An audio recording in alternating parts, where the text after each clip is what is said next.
Saudara pendengar sekalian, Radio Horor Indonesia segera dimulai.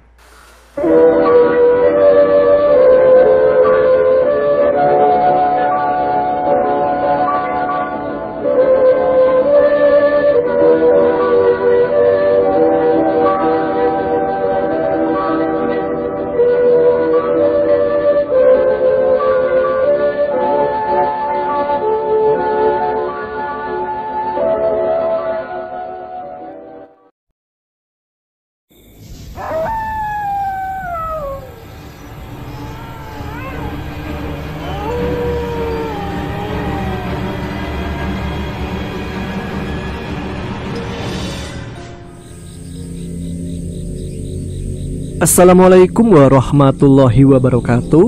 Jumpa lagi dengan saya Tama dalam Ada Apa Gerangan Season 2. Bagaimana kabar kalian?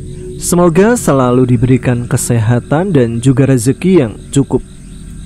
Ada Apa Gerangan kembali hadir di malam Jumat, yang pasti ada segmen Radio Horor Indonesia, di mana pada segmen ini saya akan membacakan beberapa cerita-cerita horor untuk menemani malam Jumat kalian. Nah, bagi teman-teman yang juga ingin cerita mistis atau pengalamannya dibacakan dan juga didengar oleh teman-teman Ada Apa Gerangan yang lain, bisa dikirimkan ya ke email kami di adaapagerangan20@gmail.com. Atau untuk keterangan lebih lanjut kalian bisa simak di deskripsi. Nah, untuk episode RHIFM malam ini saya akan membacakan beberapa cerita-cerita mistis bertemakan pesugihan. Ada pesugihan apa saja yang mungkin udah pernah kalian dengar, atau mungkin pesugihan ini adalah yang pertama kalian dengarkan di channel ini. Seperti apa saja ceritanya? Langsung saja kita simak. Teman-teman Ada Apa Gerangan, ceritanya mulai dari sini.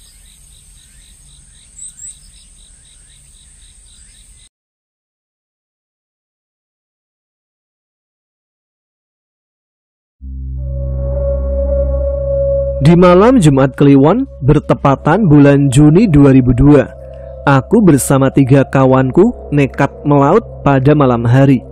Itu dikarenakan beberapa waktu lalu hasil tangkapan kami kurang atau hanya sedikit, tidak seperti biasanya. Kami membutuhkan banyak hasil tangkapan demi memenuhi kebutuhan dapur dan kebutuhan keluarga kami masing-masing. Di sisi lain juga untuk membeli bahan bakar yang waktu itu harganya melambung tinggi. Kami berlayar sekitar 65 mil laut dari pantai Watu Karung dan berlayar ke selatan, mungkin hampir di tengah Samudra Hindia, satu lokasi di mana ikan bergerombol banyak sekali. Dan alhamdulillah malam itu jalannya menangkap ikan terhitung sukses. Pukul 11 malam tiba-tiba kami dikejutkan dengan penampakan sebuah pulau di sebelah selatan perahu. Terlihat pulau kecil dengan pepohonan dan semak belukar, serta tanaman payung di sekitarnya. Kami saling menatap satu sama lain dengan penuh tanda tanya. Walaupun kami tidak tahu pulau apa itu, namun kami memutuskan untuk bersandar di sana. Kami tautkan tali perahu ke pohon besar di sana. Lalu kami masuk dengan menyorotkan senter sebagai penerangan kami. Perlahan kami menyusuri jalan setapak. Tidak terlihat semak belukar seperti yang tampak dari kejauhan tadi, tapi yang terlihat justru pemandangan indah yang memanjakan mata. Bunga aneka warna menghiasi sepanjang kiri kanan jalan yang kami lalui. Aroma wangi pun menyengat semerbak menusuk hidung kami. Kami menghentikan langkah ketika gumpalan cahaya datang dari arah depan. Setelah berjarak sekitar 10 meter di depan kami, cahaya itu menyebar dan tidak lain itu adalah hewan kunang-kunang. Sungguh satu pemandangan yang tidak pernah kami saksikan sebelumnya. Kami pun melanjutkan langkah untuk mengobati rasa penasaran tentang isi dari pulau misterius itu. Kami kembali menghentikan langkah ketika senterku menyorot sebuah batu besar yang dikelilingi pohon kelapa. Saat kami dekati, ternyata batu tersebut bertuliskan aksara kuno. Selain itu, Ada gambar sosok wanita cantik di tengah tulisan itu. Kami berempat yang mulai memegang batu aneh itu dibuat terkejut saat terasa ada guncangan yang semakin lama semakin terasa seperti gempa hingga menimbulkan buah kelapa berjatuhan. Serentak kami berhamburan berlari meninggalkan pulau tersebut. Segera kami berlayar kembali menuju pangkalan pantai Watu Karung yang ada di Pacitan. Kami pun memutuskan menceritakan apa yang telah kami temui semalam, bukan hanya kepada kawan maupun tetangga, tapi kami juga memberitahukan pada para pejabat kabupaten yang ada di sana. Mendengar kesaksian kami tentang pulau di selatan Pacitan, pulau yang tiba-tiba muncul dan berisi batu tua dengan tulisan abstrak, semua orang pun tertarik untuk menyaksikan pulau tersebut. Beberapa kapal pun diberangkatkan ke lokasi dengan hitungan kompas. Namun ternyata pulau itu tidak pernah ditemukan. Hingga beberapa kali ke sana, warga tidak melihat pulau yang telah kami datangi.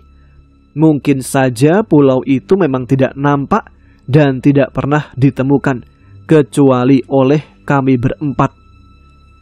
Mendekati 2 bulan kemudian, tepatnya di malam Selasa Kliwon di bulan Agustus, aku mendapatkan mimpi yang menyangkut pulau misterius tersebut. Dalam mimpi, aku didatangi oleh seorang wanita berusia sekitar 40 tahun. Sosok wanita itu sangatlah cantik. Dia mengaku bernama Dewi Purwanti. Dia meminta agar aku datang ke pulau yang disebut sebagai Pulau Kayangan. Disuruhnya agar aku datang seorang diri tepat di malam bulan purnama. Tidak boleh ada yang menemani maupun menyaksikan. Dan keberangkatanku pun tidak boleh disaksikan oleh anak-anak serta istriku. Aku tidak langsung merespon mimpi itu. Pada kenyataannya, pulau yang bagiku sangat nyata itu tidak pernah ditemui oleh siapapun. Tapi pada akhirnya, aku peduli akan mimpi itu. Ketika mimpi yang sama kembali hadir dalam 3 malam berturut-turut, membuat aku gelisah dan juga penasaran.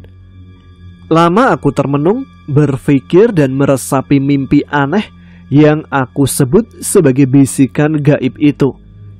Selama ini, tentang hasil tangkapan yang terkendala, tentang ombak besar yang ada di laut, tentang penderitaan apapun, pasti aku ceritakan pada istri dan anak-anak. Karena sebagai belahan jiwaku, mereka harus tahu apapun pengalamanku di laut dan apapun yang terjadi dalam kehidupan ini. Tapi kali ini, soal misteri yang aku alami, aku tidak akan memberitahukan pada mereka. Aku yang merasa penasaran pun tertantang untuk kembali ke Pulau Kayangan. Dan aku harus sendirian untuk melakukan perjalanan yang sangat rahasia itu. Tengah malam, saat jalanan ke laut sepi, aku pun melaksanakan bisikan gaib dari Dewi Purwanti di malam Jumat Pahing tepat bulan purnama. Aku melakukan perjalanan menembus ombak. Hal itu kulakukan setelah melakukan sholat tahajud dan sholat witir. Aku berpamitan pada istri dan ketiga anakku hendak berkunjung ke rumah kerabat di Surabaya, tepatnya di Ketintang, untuk suatu pekerjaan membuat kapal. Memang aku ahli membuat kapal kayu, sedangkan kerabatku di sana punya panglong kayu di dekat Tanjung Perak untuk dijadikan kapal kecil. Istri dan anakku mengizinkan, dan aku juga telah menyiapkan perahu motor pinjaman dari teman. Aku sudah merencanakan hal itu, karena jika aku pinjam perahu dari Pacitan, sudah tentu akan menjadi masalah. Teman-teman akan tahu dan akan memberitahukan pada istriku. Aku berangkat dari pantai Trenggalek, dan dengan mudah aku menemukan Pulau Kayangan.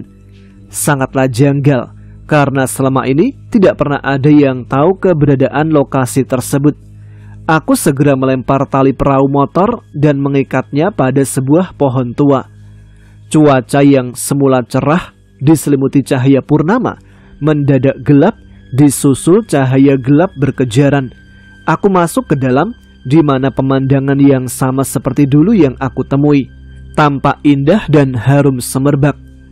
Beberapa langkah ke depan, mendadak hujan deras mengguyur pulau di tengah samudera ini. Cuaca berubah sangat dingin, Tubuhku menggigil dan gigi gemetar kedinginan. Beberapa saat kemudian, suasana berubah lagi dengan sangat cepat, seolah-olah cahaya kilat menetap menyinari polanya. Dari sinar itu, aku menyaksikan sosok wanita menampakkan diri di bawah pohon tua. Sosok cantik jelita tersebut tidak lain adalah Dewi Purwanti. Dengan senyum tipis, dia mendekat ke arahku. Sang Dewi bertutur jika dialah yang menjanjikan sebuah keberuntungan dalam mimpiku. Hal itu dilakukan karena aku mampu melihat dan bisa memasuki pulau kayangan tersebut. Berbeda dengan 3 kawanku yang tidak bisa melihat batu bergambar di tengah-tengah pulau itu. Dari tutur itu, aku baru sadar bahwa ternyata hanya aku yang melihat gambar wanita di antara aksara abstrak itu. Sedangkan kawan-kawanku hanya melihat tulisannya saja. Syarat yang harus kulakukan demi mendapat uang banyak dari Dewi Purwanti adalah aku harus mau dijadikan suaminya, di mana aku harus kembali datang secara rahasia ke pulau kayangan tersebut. Dalam sebulan aku harus ke sana 4 kali, dan selama pertemuan itulah aku akan mendapatkan hadiah perhiasan berupa emas darinya. Dan jika ada seseorang yang tahu akan kepergianku, maka semuanya akan berakhir. Tentu saja aku menyetujui permintaan tersebut. Beristrikan bidadari yang cantik dengan mata teduh tentu satu keberuntungan bagiku. Apalagi akan selalu memberikan kekayaan yang bisa meringankan beban hidupku. Dan malam itu pun, aku pun sah menjadi suami dari penguasa Pulau Kayangan. Namun anehnya, hanya status saja sebagai suami istri. Dewi Purwanti tidak memiliki nafsu syahwat selayaknya seorang manusia. Aku pun ikut kehilangan syahwat dan hanya bisa memegang jari sambil mencium rambutnya yang terurai wangi. Dia merebahkan diri di bahuku, sedangkan aku mengusap punggungnya yang lembut. Hanya itu yang kami lakukan hingga fajar menjelang. Dalam hitungan detik setelah suasana langit mulai terang, Dewi Purwanti mendadak lenyap tak berbekas. Suaranya terdengar, mengingatkan agar aku tetap menepati janji. Dengan tertatih, aku mengeluarkan perahu dari Pulau Kayangan. Dalam keadaan sadar, aku melihat pulau tersebut bergoyang. Kemudian semua masuk ke perut Samudra Hindia, lenyap tak berbekas. Sungguh Pulau Kayangan itu bukan pulau biasa, bukan berupa fisik sebagai pulau yang ada di Samudra Hindia. Pulau itu adalah pulau mistik, pulau yang ada namun tiada, yang tiada namun ada. Hanya kami berempat, dan kali ini hanya aku yang dapat melihat serta menemui pulau tersebut, bahkan mampu memasukinya kembali atas kehendak sang penguasa pulau. Dalam perjalanan panjang menuju pulang ke Trenggalek, hadiah yang dijanjikan Dewi Purwanti aku temukan di dalam perahu motor yang aku naiki. Entah sejak kapan, namun cukup banyak perhiasan emas sudah berada di belakangku. Dalam hati yang masih bimbang, aku pun tidak langsung menjual perhiasan tersebut. Akan tetapi, aku simpan di tempat aman terlebih dahulu.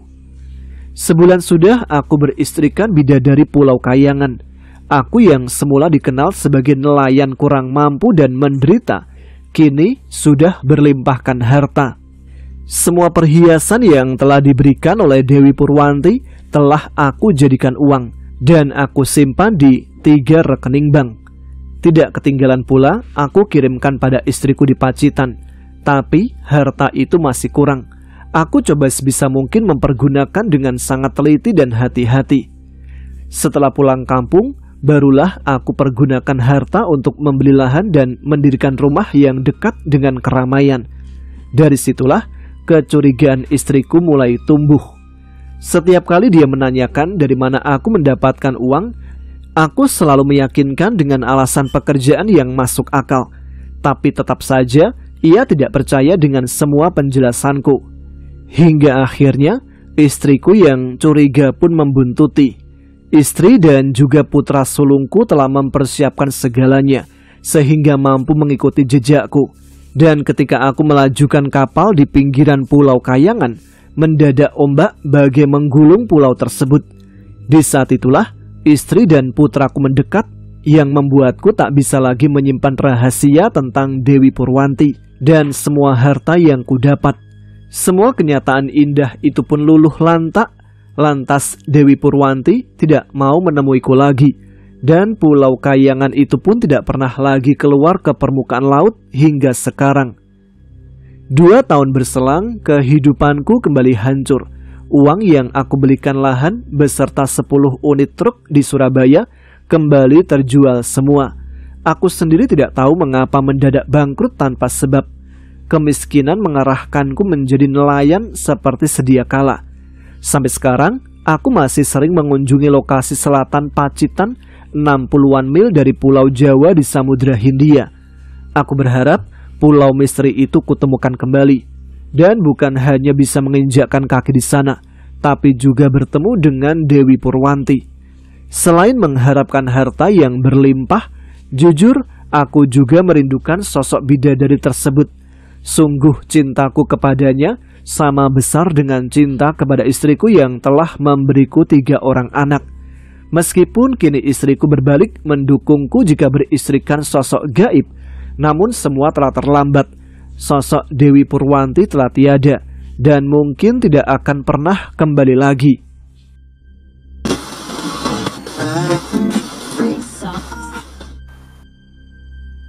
Sore ini cuaca sangat cerah. Setelah selesai dengan tugas sekolah, Sari menyusul ayahnya duduk bersantai di teras rumahnya. Mereka bercengkrama saling lempar pembahasan obrolan ringan dengan membahas seputar pelajaran sekolah yang kemudian dilanjutkan sang ayah bercerita sana-sini. Di sini sesekali terlihat gelak tawa di antara mereka. Memang Sari dengan ayahnya terbilang sangat dekat. Ayahnya yang seorang pegawai pertanian itu lebih banyak waktu luang ketimbang ibunya yang juga seorang pegawai di pertanahan.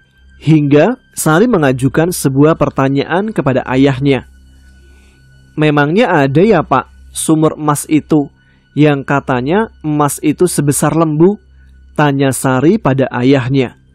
Ketika pembahasan berlalu pada berita terbaru yang sedang banyak diperbincangkan masyarakat umum, di mana salah seorang warga desa sebelah mengaku bermimpi tentang sumur emas besar yang dimaksud. Namun orang tersebut merahasiakan tempatnya karena ada niat untuk mendatangi tempat sumur emas itu berada. Dia yang sangat yakin akan kebenaran mimpinya itu pada akhirnya mengajak 2 orang kawan untuk mencari sumur emas tersebut. Setelah berpamitan pada sang istri, mereka bertiga pun menuju sebuah sumur yang berada di tengah lahan milik perhutani. Di tempat itulah yang menjadi petunjuk dalam mimpinya. Dengan peralatan yang sudah disiapkan termasuk lampu penerangan kuno, yaitu lampu petromak, yang digunakan sebagai pertanda apakah adanya oksigen atau gas beracun di bawah sana. Mereka pun memulai pencarian ke dalam sumur tersebut.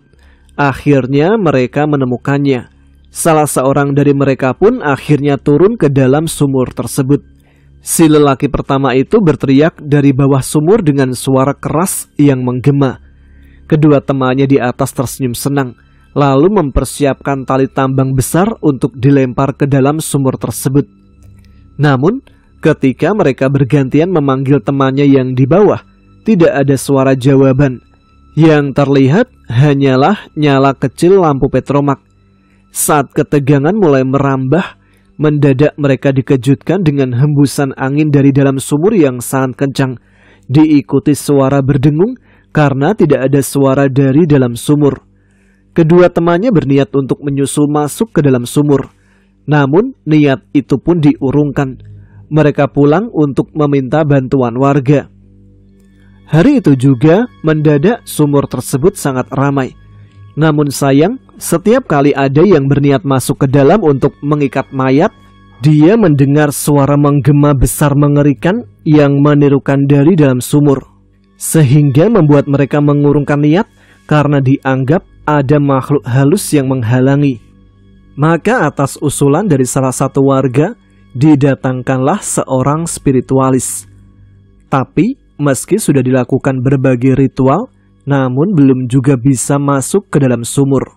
Yang pada akhirnya pihak keluarga mengikhlaskan jasad tersebut tetap berada dalam sumur. Mereka juga berpikir ulang jika terjadi kejadian yang sama, yaitu akan kembali ada korban jika memaksa masuk ke dalam sumur emas tersebut. Apa sumur emas itu benar-benar ada ya? Kembali Sari mengulang pertanyaannya. Sejenak sang ayah hanya terdiam sambil memandang jauh ke depan, seolah-olah mengingat sesuatu hal di masa lampau. Mungkin saja beliau faham dan tahu pasti jawaban dari pertanyaan Sari tersebut. Setelah lama terdiam, sang ayah pun mulai angkat bicara dan menjawab pertanyaan putrinya yang begitu penasaran. Diceritakan, dulu ada sebuah dusun yang tidak luas. Jumlah penduduknya hanya ada 30 kakak saja. Akan tetapi, sekarang dusun itu sudah ditinggalkan oleh penduduknya. Dan saat ini, lahan tersebut sudah diambil alih menjadi hak milik perhutani. Cerita pun berlanjut. Menurut cerita yang tersebar luas, dulu di desa itu tinggal salah satu keluarga yang bernama Tono dan istrinya, namanya Ibu Sari. Sudah lebih dari 10 tahun, namun mereka belum juga dikaruniai momongan. Meski begitu, mereka tetap bekerja keras demi memenuhi kebutuhan hidup. Memang keluarga Pak Tono itu tidak memiliki ladang maupun banyak harta.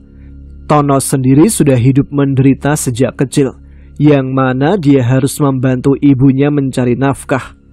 Ketika ayahnya meninggal dunia, di saat ia menginjak usia 11 tahun, penderitaannya pun berlanjut ketika sang ibu harus beristirahat total karena gigitan binatang berbisa saat mencari kayu bakar di hutan. Pengobatan yang terlambat membuat beberapa sel utama rusak. Sejak itulah Tono yang harus mencari nafkah.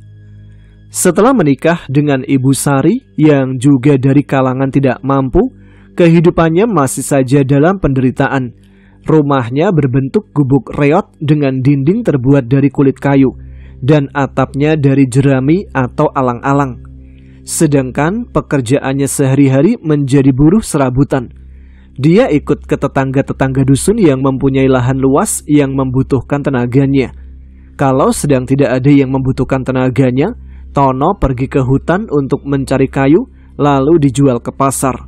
Hasil penjualannya dibelikan gaplek untuk diolah menjadi nasi, dan memang itulah makanan kesehariannya. Terkadang ikan asin atau juga hanya sambal korek dan kerupuk saja sebagai lauknya. Sudah 2 minggu ini, Pak Tono beristirahat. Setelah mengalami sakit demam, dia memilih tidak bekerja demi memulihkan badannya. Sementara Ibu Sari selama ini bekerja di ladang milik tetangganya. Dia ikut membersihkan rumput-rumput yang menghalangi pertumbuhan padi. Jika tidak ada yang menyuruh, Bu Sari pergi ke hutan untuk mencari daun jati dijual ke pasar, sekedar membantu mencukupi kebutuhan keluarganya. Namun beberapa hari ini, cuaca yang sering hujan membuatnya istirahat total. Dari situlah tidak ada pemasukan bagi mereka. Akhirnya, Pak Tono beranjak pergi berpamitan pada istrinya untuk mencari pekerjaan. Di antara mendung yang bergulung-gulung, dia mengangkat kakinya menyusuri jalan batuan. Tidak ada yang tahu kalau dia memiliki niat lain. Tono ternyata selama beberapa hari di rumah, pikirannya telah dihinggapi oleh rayuan iblis. Bayangan menjadi orang kaya telah merasuki hatinya, hingga dia pun berniat mencari seorang dukun ampuh dalam hal pesugihan. Tono akan mencari uang dengan mudah, dan dia tahu siapa orang yang akan dituju. Sosok dukun tersebut adalah seorang spiritualis yang Tono kenal sekitar setahun yang lalu. Sesampainya di rumah dukun itu, Tono mengucap salam yang langsung disambut oleh tuan rumah. Dia pun dipersilakan masuk, dan bersamaan dengan itu hujan turun dengan deras. "Kayaknya ada yang penting," ucap si dukun sambil melinting rokok. Sejenak Pak Tono belum bisa menjawab pertanyaan dukun tersebut. Dia bingung harus mulai cerita dari mana. Bah Kaban adalah nama dari dukun tersebut. Dia menyalakan rokoknya sambil menghisap dalam-dalam dan dihembuskan pelan melalui hidungnya. Mbah Kaban pun mulai menatap tajam ke arah Tono seolah sedang membaca isi pikirannya. Tapi dia tetap menunggu Tono berucap kepadanya. Di luar hujan masih sangat deras. Sejenak kemudian Tono mulai menceritakan tentang penderitaannya selama ini, lalu mengemukakan apa yang menjadi tujuannya, yaitu ingin mendapatkan harta yang berlimpah tanpa bekerja keras. Untuk sejenak Mbah Kaban terdiam sambil manggut-manggut, kemudian tersenyum yang menandakan mengerti tentang maksud kedatangan Tono. Setelah itu Mbah Kaban bertanya dan mendengarkan weton dari Pak Tono.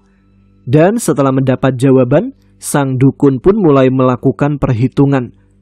Disusul kemudian mencocokkan dengan beberapa besaran lain, Mbah Kaban mulai menghembuskan nafas dalam.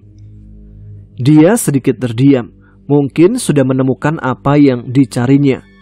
Dengan raut wajah tegang, dukun yang sudah tua itu kembali menghisap tembakonya. "Resikonya sangat besar," ucap Mbah Kaban, disusul melepaskan asap pekat dari kerongkongannya. Dengan yakin Tono mengucap kalau dia sanggup melakoninya. Kini dia akan melakukan apa saja demi keinginan yang tidak terbendung. Dengan kemantapan itu, Mbah Kaban mematikan tembakonya, kemudian memejamkan mata untuk beberapa saat. Yang terdengar hanya kesunyian dan juga rintik hujan serta petir yang menyambar. "Ada satu tempat, di sana tersimpan emas yang tidak terhitung nilainya." Setelah membuka mata, Mbah Kaban pun melanjutkan ucapannya. "Memang bisa membuat kaya raya dalam beberapa hitungan. Tapi jika gagal mengambil emas yang besar dan berat itu, maka kamu harus siap dijadikan budak oleh makhluk itu." "Aku siap, Mbah. Yang penting panjenengan selalu berada di belakangku," ucap Tono. Dengan kesanggupannya, Mbah Kaban mematikan puntung tembakau lintingannya, lalu memberitahu jika ritual akan dimulai malam nanti. Tono juga disuruh membawa peralatan untuk menggali tanah yang akan dilakukan setelah ritual selesai. Sebelum berangkat, Tono disuruh mandi keramas yang mana ada mantra khusus ketika mandi dilaksanakan. Perlahan Mbah Kaban membaca mantra tersebut. Hawa dingin membawa kabut menyelimuti hutan di sisi kampung, dan di dalam gelap itu tampak dua orang sudah berada tepat di dalam hutan, yang tidak lain adalah Mbah Kaban dan Tono. Masih berdiri dalam keheningan, berulang kali Mbah Kaban mengamati sekeliling. Dukun tersebut seperti meyakinkan dirinya sendiri bahwa tempat itu memanglah lokasi yang menjadi tujuannya. Beberapa kali suara-suara dari dimensi lain membuat suasana bertambah mencekam. Tono tetap fokus mengikuti arahan dukun tersebut. Hatinya terus merapal mantra yang dibekali oleh sang dukun untuk membentengi diri. "Aku hanya bisa membantumu untuk menemukan emas besar itu. Untuk cara pengambilannya, kamu sendiri yang harus melakukan," ucap Mbah Kaban mengingatkan pada Tono. Tono pun manggut-manggut. Dia sudah mempersiapkan berbagai alat dan juga sudah mempunyai taktik sendiri untuk membawa pulang emas tersebut. Di gelapnya malam yang semakin larut, Mbah Kaban menyiapkan segala yang dibutuhkan untuk ritual. Setelah semua berjejer rapi di atas tikar pandan, masih dengan berdiri, Mbah Kaban bersedekap melakukan semedi, mencoba menemui sosok penunggu emas tersebut. Sesaat kemudian, suasana benar-benar hening dan mencekam. Mbah Kaban membuka matanya. Ada raut kecewa di wajahnya. Dia yang telah melakukan perjalanan gaib ternyata tidak mampu menemukan makhluk yang menjaga emas tersebut. Baginya hal itu sangatlah aneh. Tidaklah mungkin sosok tak kasat mata itu tidak berada di tempatnya. Apalagi dia sudah mempersiapkan segala ritual untuk memanggilnya. Selain itu, biasanya sosok gaib akan muncul menampakkan diri jika tempat atau barang yang ditunggunya kedatangan tamu tak diundang. Mbah Kaban bahkan menyuruh Tono agar melakukan ritual sesuai dengan arahannya. Tidak patah semangat, Mbah Kaban pun kembali melakukan semedi berkelana di alam gaib untuk bertemu dengan penunggu emas tersebut. Tujuannya hanya satu, agar emas itu dilepas tanpa meminta imbalan yang berat. Tapi lagi-lagi tidak ada sosok apapun yang keluar. Mbah Kaban pun kembali ke alam nyata dengan tangan kosong. Menemui hal aneh tersebut, Mbah Kaban memilih beristirahat sejenak. Dia akan kembali melakukan semedi beberapa waktu lagi. Namun apabila sosok tersebut tidak muncul, Mbah Kaban akan mengurungkan niat mereka. Namun mendengar ucapan Mbah Kaban, tampaknya Tono tidak rela jika kembali dengan tangan kosong. Apalagi lokasi yang membuatnya bisa kaya sudah ditemukan. Ditambah dia sudah siap dengan semua peralatan. Dari hal itu pun, dia memaksakan kehendak untuk tetap melakukan rencana semula. Bahkan dia berani menyuruh Mbah Kaban untuk melawan sosok tersebut jika memang sosok itu tidak merestui. Semuanya ada tata caranya, tidak seperti yang kamu bayangkan, ucap Mbah Kaban, tidak setuju dengan usulan dari Tono. Waktu terus bergerak hingga dini hari. Sudah berulang kali Mbah Kaban mencoba mencari dan berdialog dengan sosok penunggu emas, tapi keinginan itu tidak pernah kesampaian. Entah kemana sosok tersebut. Pada akhirnya dia pun mengajak Tono untuk pulang. Mungkin di lain waktu niat itu akan terwujud. Dengan terpaksa Tono mengikuti perintah sang dukun. Dia harus sedikit bersabar demi mencapai keinginan yang besar. Namun berulang kali ritual dilakukan di tempat yang sama, tetap saja selalu gagal. Mbah Kaban juga sudah berusaha mencari tentang pesugihan lain bagi Pak Tono. Tapi ditilik dari wetonnya, tidak ada satupun yang cocok. Sementara Tono yang sudah membayangkan menjadi orang kaya, menjadi bermalas-malasan. Bu Sari sendiri merasa heran dengan tingkah laku suaminya. Setiap dinasehati, sang suami selalu menghindar dan menyuruhnya menunggu sampai mendapatkan harta karun yang akan membuat hidup mereka bahagia dengan bergelimang harta. Karena tidak juga menemukan titik terang, kesabaran Tono mulai habis. Ia berpikir jika hari lainnya sudah pas, tentu emas itu memang untuknya. Tidak perlu bersusah payah mencari atau meminta izin ke sosok penunggunya. Dari pemikiran itu, ia bertekad melakukan penggalian tanpa seizin, bahkan tanpa Mbah Kaban ketahui. Keinginannya menjadi orang kaya sudah tidak terbendung lagi. Dan penggalian itu pun dilakukan tepat pada malam bulan purnama. Sebelum melakukan penggalian, dia melakukan hal yang sama dengan Mbah Kaban, yaitu menyiapkan ritual dan melakukan meditasi sendiri. Tiba-tiba, Tono mendengar suara kereta kencana berhenti di sisinya. Tono berpikir jika itu adalah sosok penunggu emas yang dicari. Dia juga berpikir jika selama ini Mbah Kaban telah membodohinya. Nyatanya dia mampu bertemu dengan penunggu harta tersebut. Segera Tono membuka mata. Tampak sosok hitam dengan banyak bulu duduk di kereta yang terbuat dari emas. Sosok itu berpakaian kerajaan. Dengan suara gemetar, Tono mengutarakan maksud tujuannya, yaitu ingin mendapatkan emas besar yang berbentuk lembu sebagai sarana pesugihannya. Sosok menyeramkan itu tertawa, lalu memberitahu jika lembu emas itu adalah peliharaannya. Namun dia akan memberikan pada orang yang bisa menemukan dan mengambilnya. Tapi jika gagal, maka manusia serakah itu nantinya akan dijadikan budak. Usai berkata seperti itu, sosok itu pun melaju lalu menghilang tak berbekas. Tono tersenyum. Baginya itu adalah hal yang mudah. Apalagi dia sudah diberitahu tempatnya oleh Mbah Kaban. Tentu akan lebih mudah mendapatkan emas tersebut.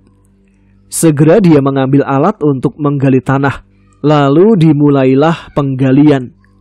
Di kedalaman 1 meteran, alat Tono menghantam seperti batu. Saat dilebarkan dan diperhatikan, lama-lama terlihat jelas bentuk lembu dan berwarna kuning. Tono menjadi senang dan berpikir akan mendapatkan harta karun.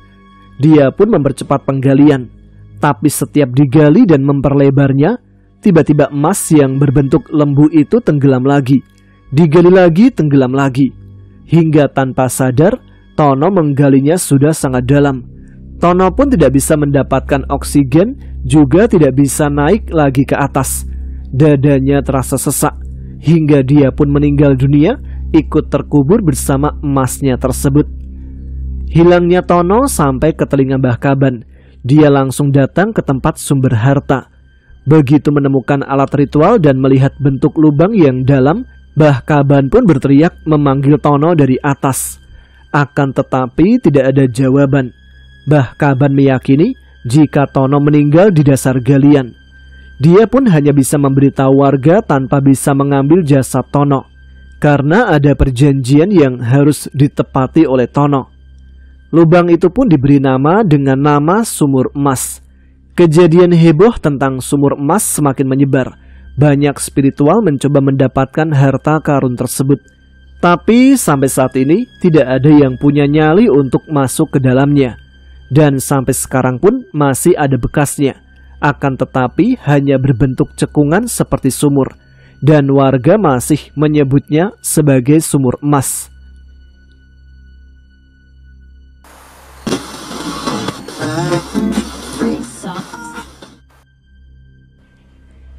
Wahyu adalah seorang pria yang sangat mapan di desanya sejak lulus SMA.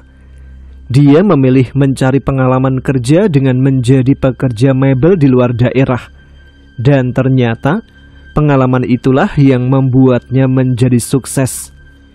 Setelah sekitar 4 tahun lamanya dia berkelana, akhirnya kembali pulang kampung dan mendirikan usaha mebel sendiri. Tidak tanggung-tanggung, dia menjual lahan perkebunan peninggalan almarhum sang ayah sebagai modal. Meski sempat mengalami kesulitan, namun pada akhirnya usaha mebel yang dirilis sangatlah maju pesat.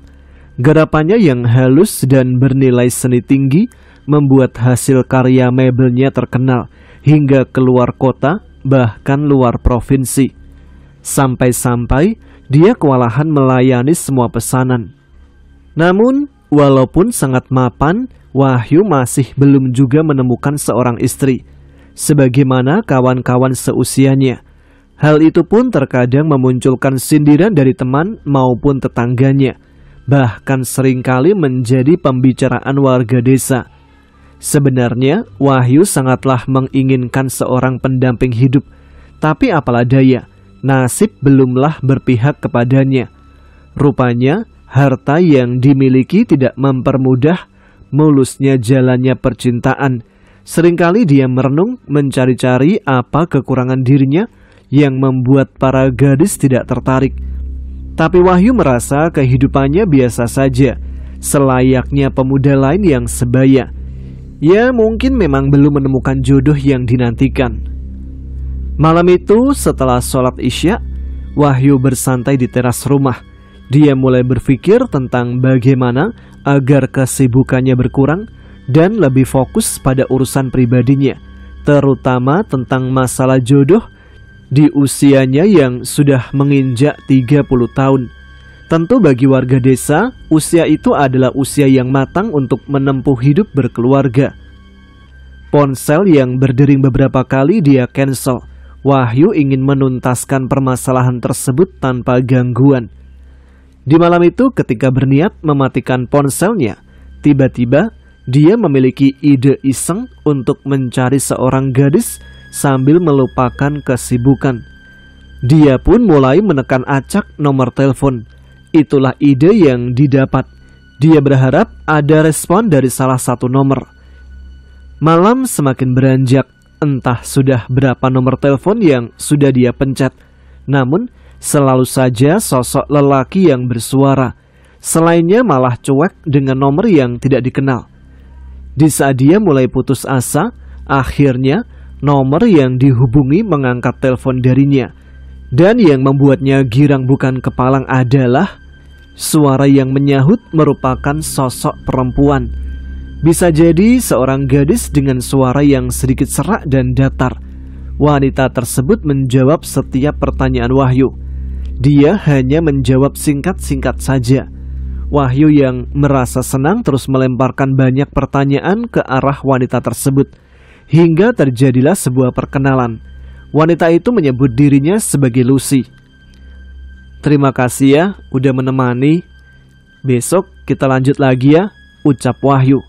Ketika Lucy berpamitan dan percakapan di malam itu pun usai. Tapi belum usai bagi Wahyu. Hatinya yang girang bukan kepalang terus membayangkan bagaimana cantiknya wajah Lucy. Dia berharap bisa lebih dekat dan segera bertemu dengan perempuan itu. Seorang perempuan yang mengaku masih sendiri dan juga mencari lelaki yang tepat. Hubungan yang berawal dari iseng itu terus berlanjut hingga Wahyu pun merasa nyaman dengan Lucy. Wahyu ingin sekali bertemu langsung dengan Lucy. Akan tetapi wanita tersebut tidak sekalipun mau untuk diajak bertemu. Ketika ditanya alamat rumahnya, dia juga tidak pernah mau menunjukkan. Meski begitu, Wahyu tidak berputus asa. Dia merasakan jatuh cinta yang sangat dalam, sehingga dia berpikir jika Lucy adalah jodoh yang diberikan Tuhan kepadanya. Rasa cinta yang tidak terbendung membuat Wahyu memutuskan untuk mengungkapkan rasa kasih itu. Di satu senja, di tengah perbincangan dengan Lucy, dia langsung menyatakan perasaan yang sudah tidak bisa dibendungnya. Wahyu pun meminta jawaban dari Lucy agar mau menjadi kekasihnya. Dan alangkah bahagianya Wahyu ketika Lucy pun menerima cintanya. Lucy mengaku kalau dia juga mencintai Wahyu. Namun, dia tidak mau jika hubungan mereka diawali dengan berpacaran. Dia ingin agar Wahyu langsung datang menemui orang tuanya untuk melamar Lucy. Tanpa berpikir panjang lebar, Wahyu langsung menyetujui keinginan Lucy. Toh dia juga sudah tidak sabar untuk melangsungkan pernikahan. Dia tidak mau terus-terusan dijadikan bahan obrolan warga ataupun kawan-kawannya. Tanpa mengulur waktu, Wahyu menyatakan niatnya untuk melamar Lucy pada orang tuanya. Dia menceritakan semua kepada ibunya. Sempat ada keraguan yang diungkapkan oleh orang tuanya karena Wahyu belum pernah melihat gadis yang akan dilamarnya. Mereka takut jika Wahyu akan kecewa saat melihat rupa gadis yang bernama Lucy itu. Namun dengan penuh percaya diri, pada akhirnya Wahyu mampu meyakinkan orang tuanya dan disepakatilah kalau mereka akan datang ke rumah Lucy minggu depan. Segala acara akan diatur, termasuk juga mengabari anggota keluarga lain untuk diajak ikut melamar. Seminggu itu dipergunakan oleh Wahyu untuk terus menghubungi Lucy. Namun pihak keluarga merasa ada yang ganjil dari gadis tersebut. Maka kakak Wahyu mengajak adiknya untuk menyelidiki lebih dulu di mana lokasi rumah Lucy. Sekalian saja agar Wahyu lebih yakin lagi dengan gadis pujaannya itu. Tapi ternyata Wahyu menolak karena Lucy belum memberikan alamat rumahnya. Lucy berkata dia akan menunjukkan alamat jika rombongan keluarga Wahyu sudah siap untuk perjalanan melamarnya. Bersama keluarga besar, selepas maghrib, berangkatlah mereka menggunakan minibus milik salah seorang kawannya itu. Sepanjang perjalanan, Wahyu terus bercakap dengan Lucy lewat telepon seluler. Tampak raut kebahagiaan karena akan berjumpa dengan jodoh yang selama ini dia cintai. Sesekali dia bertanya tentang jalan yang harus dilewati ketika tiba di perempatan maupun pertigaan jalan. Hingga mobil mereka sampai di sebuah kampung yang terlihat terang namun sepi. Rumah-rumah di sana masih menempatkan rumah zaman dulu. Ada yang dari anyaman bambu, ada pula yang dari papan. Selain itu, terlihat tidak nampak ada aliran listrik yang sudah masuk ke kampung tersebut. Cahaya terang hanya dari obor yang ditaruh di teras maupun di pagar rumah. Mobil pun berjalan lambat karena jalanan masih terjal bebatuan, belum diaspal. "Alamatnya emang benar ini?" tanya Pak sopir yang belum pernah sekalipun melihat perkampungan semacam ini. Ada keraguan yang muncul, tapi Wahyu menyuruh agar sopir terus melajukan mobil sesuai dengan arahannya. Di sisi lain, beberapa anggota keluarga Wahyu saling bercakap terheran. Tampaknya mereka juga ragu dengan alamat yang diberikan. Mereka beranggapan jika gadis yang bernama Lucy itu sudah mempermainkannya. Setelah melewati perkampungan yang sepi itu, mobil pun berbelok pada sebuah gang yang sangat gelap dan sunyi. Wahyu pun terus mengarahkan sopir agar mengikuti jalan tersebut hingga berhentilah mobil di sebuah lokasi yang tercium aroma khas bunga Kamboja. Ketika menengok keluar, terkagetlah rombongan mereka karena jalan yang mereka lihat adalah sebuah kuburan di mana terdapat banyak nisan yang berjajar di lokasi tersebut. Tanpa menunggu aba-aba dari Wahyu, sang sopir langsung mencari jalan untuk balik arah. Sementara itu, Wahyu di sana melihat penampakan seorang perempuan di area kuburan. Wahyu melihat sesosok gadis dengan baju kuning dan rambut rapi yang terurai. Ia berdiri tidak terlalu jauh dari Wahyu sambil menatap ke arahnya. Meskipun dalam ketegangan, namun terlihat jelas senyum mengembang di bibir gadis tersebut. "Wahyu, aku di sini." Bersamaan dengan itu pula, ponsel Wahyu mati. Wahyu yang kebingungan segera masuk kembali ke dalam mobil. Mereka lalu putar balik dan menemukan sebuah keanehan. Karena pada saat keluar dari jalanan terjal, mereka tidak melihat perkampungan yang terlihat kuno seperti yang nampak sebelumnya. Yang ada hanyalah semak-semak, juga perkebunan milik warga. Selain itu mereka menemukan sebuah perkampungan yang berbeda. Kampung tersebut terlihat biasa, namun cukup ramai warga yang sedang berkumpul. Meski semua merasa tidak baik-baik saja, tapi demi menuntaskan rasa penasaran, mereka sepakat untuk bertanya pada salah seorang warga. Wahyu turun kemudian menanyakan tentang alamat yang diberikan oleh Lucy. Saat melihat alamat serta nama yang diberitahukan, dengan tanggap seorang lelaki parubaya yang ditanya pun segera menjawabnya. "Oh, tidak salah lagi. Itu Lucy Roro Kuning." Barulah disusul kemudian orang tersebut bertanya maksud kedatangan Wahyu ke sana. Setelah itu, orang itu memberitahukan jika memang seringkali ada orang datang mencari alamat rumah Lucy. Akan tetapi, selalu saja alamat kuburan umum yang diberikan kepadanya. Mungkin karena makam Lucy ada di sana. Karena merasa penasaran, seluruh kerabat Wahyu turun dari mobil. Salah satu di antaranya bertanya tentang siapa sebenarnya gadis yang bernama Lucy itu. Warga itu pun berkisah tentang siapa gadis yang dikenal warga sebagai Lucy Roro Kuning semasa hidupnya. Lucy yang cantik jelita adalah kembang desa. Gadis yang terlahir dari kalangan sederhana itu membuat semua pemuda terpikat akan kecantikan dan kepolosannya. Di usianya yang 17 tahun, banyak pemuda yang bersaing meminang Lucy. Hampir kesemuanya dari golongan orang kaya. Namun Lucy selalu menolak lamaran pemuda-pemuda tersebut. Dan semua orang merasa terheran ketika Lucy dijodohkan dengan salah seorang kerabatnya sendiri. Dia adalah putra dari paman Lucy sendiri. Menurut kabar, paman Lucy telah berjasa menolong ayah Lucy yang kala itu sedang bertarung dengan binatang buas saat mencari kayu bakar di hutan. Jika tidak ada pamannya, maka sang ayah sudah tidak ada lagi di dunia. Kebetulan juga, istri dari mereka berdua sedang mengandung, sehingga sang ayah berjanji akan menjodohkan anak mereka.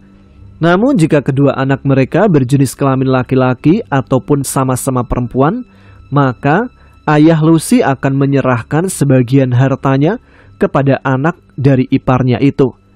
Dari situlah awal perjodohan Lucy. Hal itu membuat banyak pemuda sakit hati, termasuk pula dengan putra dari pamong praja desa. Rasa cemburu buta melahirkan sebuah niat buruk dari pemuda tersebut. Kalau aku nggak bisa mendapatkan Lucy, orang lain juga tidak. Itulah prinsipnya. Pada akhirnya pemuda tersebut menculik Lucy, lalu diperkosa dan dibunuh. Jasadnya dibuang di tengah perkebunan, yang kemudian ditemukan oleh salah seorang warga. Setelah dimakamkan di makam umum, Kejadian demi kejadian terus berlangsung. Arwah Lucy gentayangan dan usil mengganggu orang-orang yang sedang mencari jodoh. Kebanyakan adalah orang luar desa ataupun warga daerah. Mendengar kisah tersebut membuat Wahyu pingsan seketika. Dan cerita tentang sosok Lucy Roro Kuning akan selalu ada karena hantu Lucy akan selalu berulah sampai saat ini.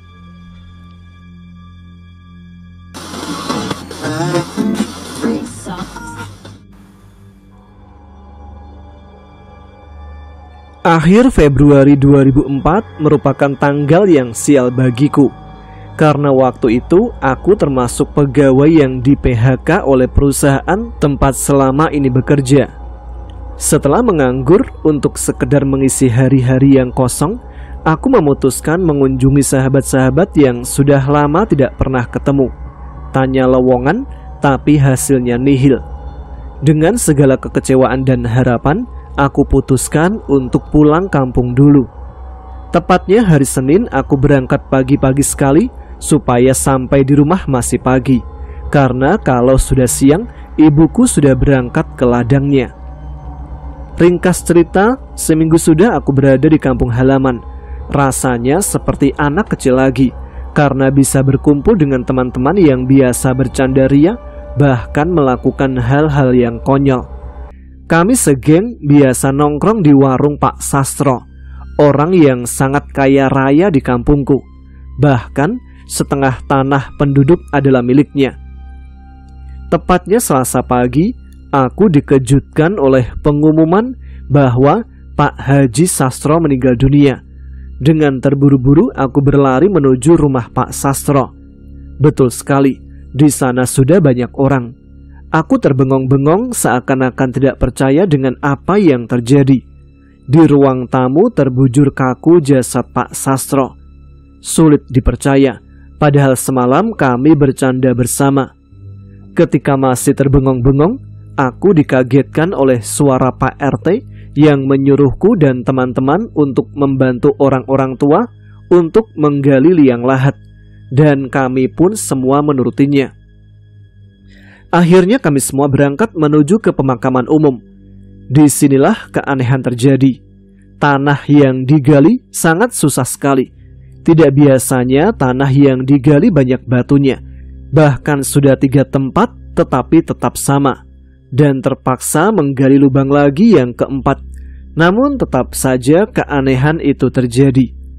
Setelah lubang liang lahat yang keempat rampung digali tanpa ada gangguan batu, namun di bawah lubang muncul sumber air dengan warna hitam pekat. Semakin lama semakin besar alirannya, sehingga hampir 1 meter ketinggiannya. Atas saran Pak RT, warga disuruh mengambil diesel penyedot air yang ada di pos kampling. Dan air hitam itu pun terkuras oleh bantuan mesin penyedot. Meskipun masih terus mengalir, seakan saling berlomba, air keluar tidak ada habisnya. Padahal di pemakaman itu jauh dari saluran got dan jauh juga dari sungai. Walaupun begitu akhirnya selesai juga dan tinggal menunggu mayat Pak Sastro dikebumikan. Tepat pukul 11 siang, mayat Pak Sastro sudah siap dimasukkan ke liang lahat. Keganjilan pun terjadi lagi. Ketika mau ditutup dengan batu bata, tiba-tiba batu bata yang berada di atas longsor dan tepat sekali menimpa kepala mayat Pak Sastro. Mayat yang sudah terbujur kaku itu jatuh dan terpental masuk ke liang lahat dengan posisi yang tengkurap. Kami semua menjerit histeris karena takut dan kaget.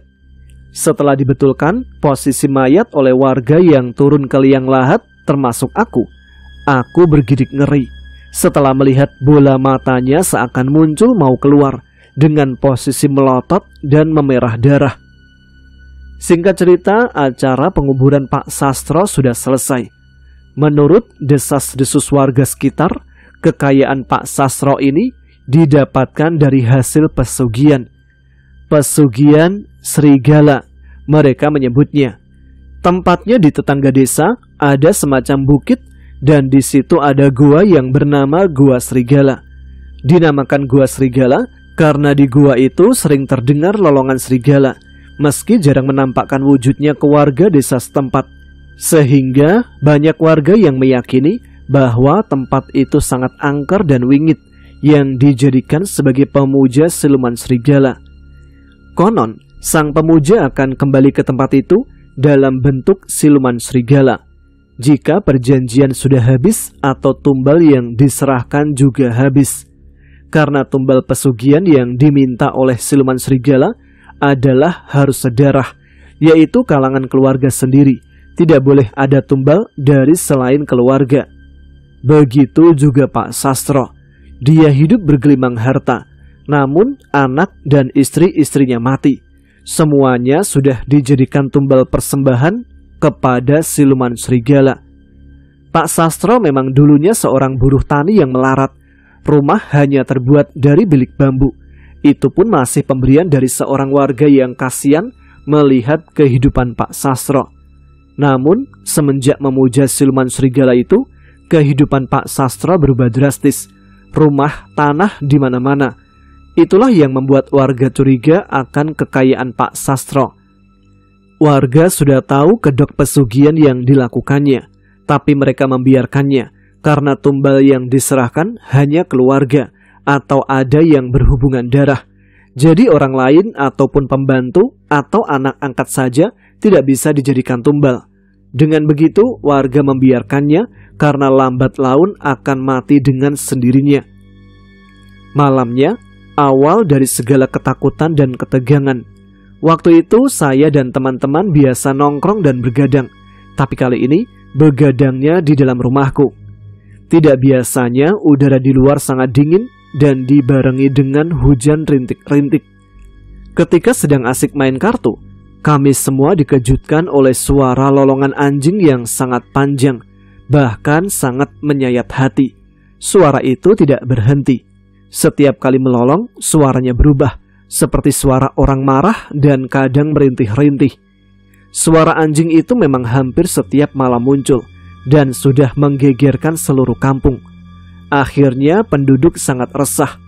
Dengan kesepakatan bersama Pak RT, kami mengadakan ronda malam dan ronda malam pun dimulai. Aku dan kawan-kawan ramai-ramai menunggu di pos sambil membakar singkong, main kartu dan juga catur. Ketika kami sedang asik mengobrol, tiba-tiba dikejutkan oleh suara lolongan yang berasal dari rumah Pak Sastro. Dibarengi dengan rasa penasaran, kami bergegas menuju rumah itu. Dan tidak lama sudah sampai di halaman depan. Alangkah terkejutnya kami semua, karena tepat di depan pintu depan terdapat seekor serigala yang sangat aneh. Serigala itu bentuknya sangat menakutkan. Matanya merah menyala dengan taring yang sangat panjang. Untung waktu itu ada seorang di antara kami yang pemberani. Dia menyuruh menangkap dan membunuh serigala itu. Tapi lagi-lagi kami dikejutkan oleh keanehan serigala itu. Tiba-tiba serigala itu terbang di atas kepala kami dan hendak melarikan diri. Kami semua tidak tinggal diam. Serigala itu kami kejar sampai ke kuburan Pak Sastro. Malam-malam berikutnya pun serigala itu kerap muncul dan menghilang tepat di atas kuburan Pak Sastro sampai menjelang 40 hari kematiannya. Setelah 40 hari, serigala itu tidak pernah muncul lagi. Pernah salah seorang penduduk bermimpi didatangi oleh Pak Sastro dalam bentuk yang mengerikan. Dia datang dengan telanjang bulat dan kepalanya berupa serigala. Apakah itu Pak Sastro atau iblis? Kami semua tidak tahu. Yang jelas sampai sekarang misteri ini belum terungkap. Tapi bagi penduduk kampung, dengan menghilangnya serigala, itu sudah sangat bersyukur sekali. Karena sudah terbebas dari rasa ketakutan yang selama sebulan menghantui. Naik-naik ke puncak gunung, ketemu kamu anak yang lucu. Suka telur rebus sama susu, bikin gemas saja kamu. Raden mas sentot bibirnya petot, aku kan mendaki laut untuk bertemu denganmu, tapi tidak ibumu. Itu dia semua cerita yang bisa saya bacakan untuk episode RHI FM malam ini. Bagaimana kesan-kesannya? Bagaimana pendapat kalian? Tuliskan di kolom komentar ya. Ya sudah, kita langsung menuju ke segmen yang tentunya hanya ada di Radio Horor Indonesia. Saya mau kirim-kirim salam dulu buat teman-teman yang sudah meluangkan waktunya untuk menuliskan komentar di video RHI FM minggu lalu ya. Salam yang pertama tentunya untuk yang sudah menuliskan komentar pertama juga. Ada siapa nih? Salam ya buat Mas Samsudin yang ada di Malang. Mantap, ini minggu lalu jadi komentar pertama pada video RHI FM. Kemudian ada juga Gamis Landen, fans pocong ada pagerangan dari Soreang nih katanya. Ada juga Orewanaru. Kemudian ada Bang Jarwo dari Purwodadi. Terima kasih Bang Jarwo yang ada di Purwodadi. Salam berikutnya buat Daira Sanjani. Iya ya, betul ya.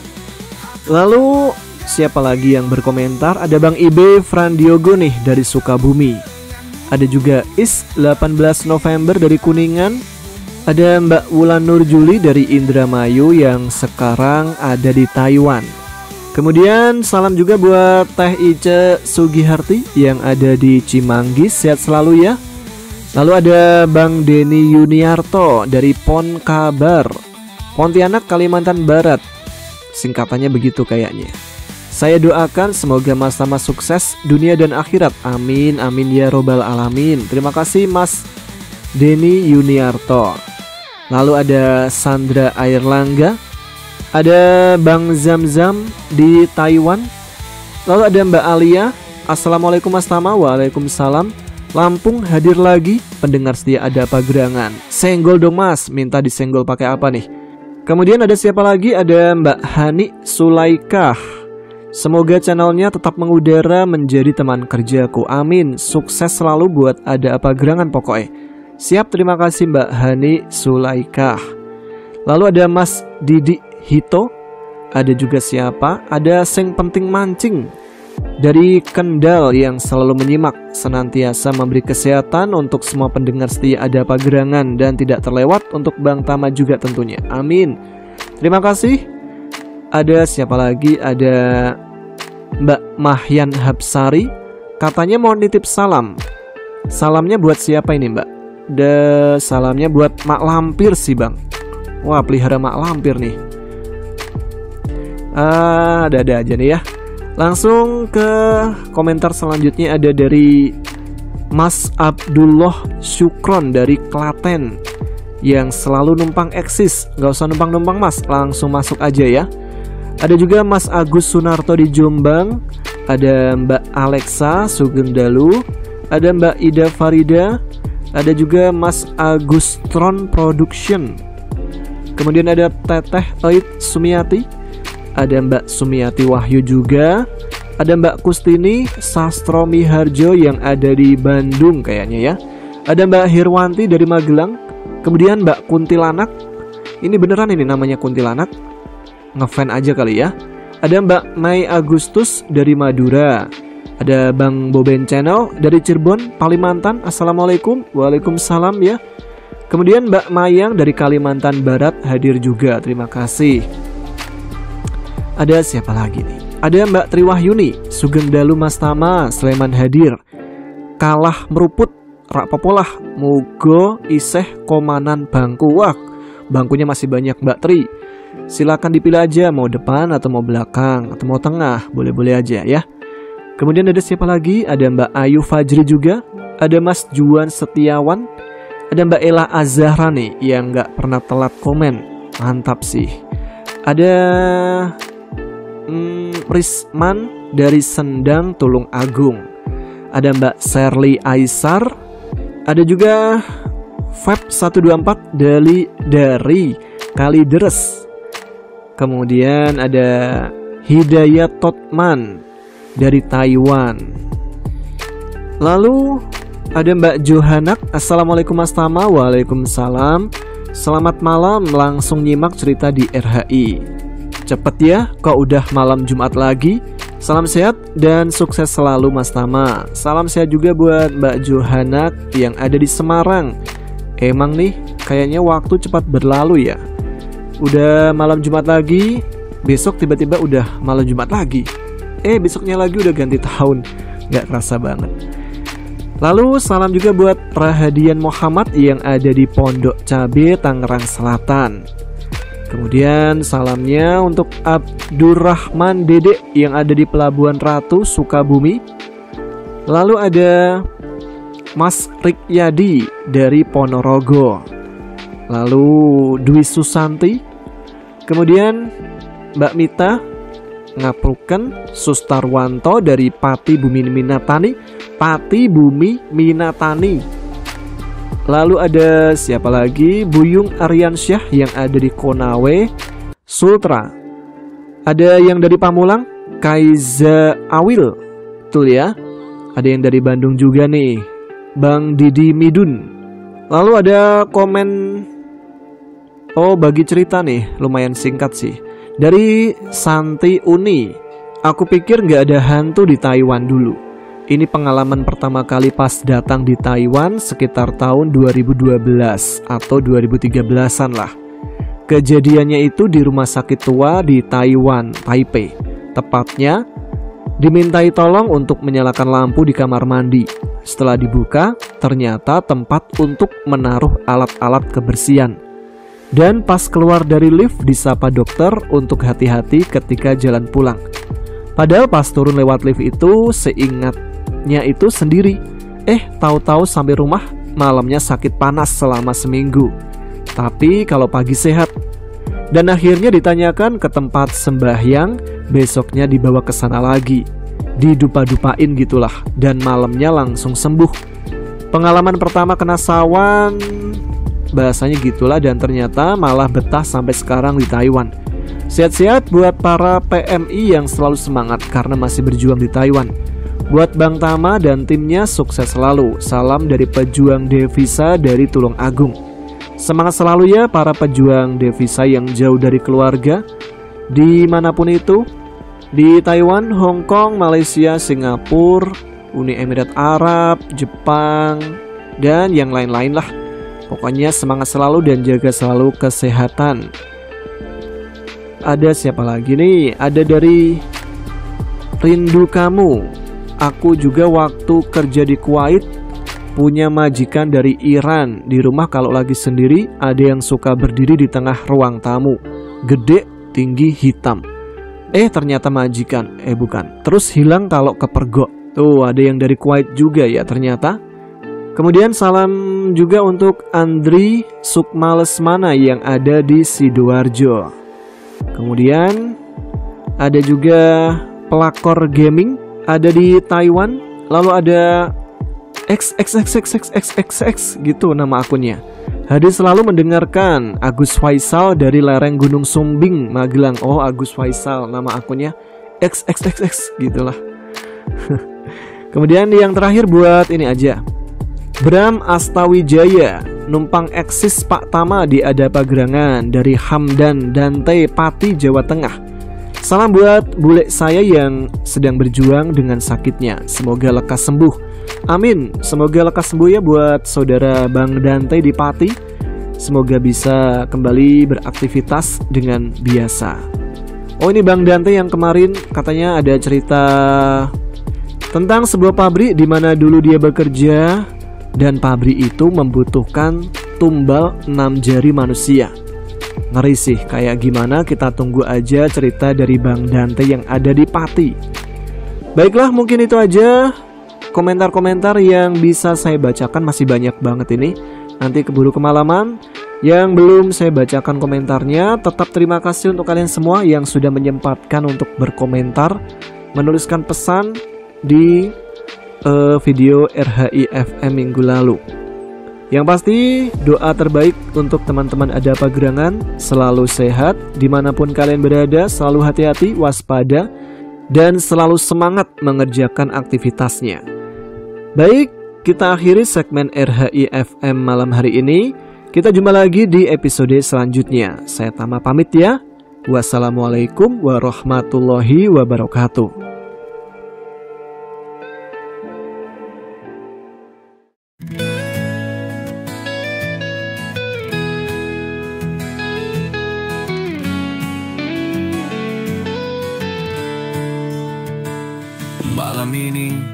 terasa sangat panas. Kipasku putar dengan ganas, perlu bercucuran lepas, namun ku begitu puas.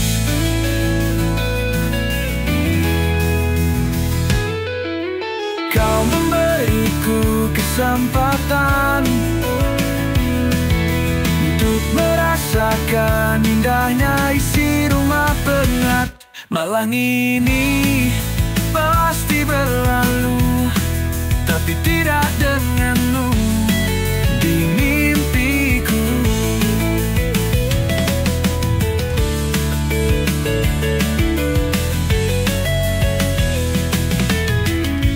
Malam ini terasa sangat panas. Kipasku putar dengan ganas, perlu bercucuran lepas, namun ku begitu puas. Kau memberiku kesempatan untuk merasakan indahnya isi rumah penat. Malam ini pasti berlalu, tapi tidak dengan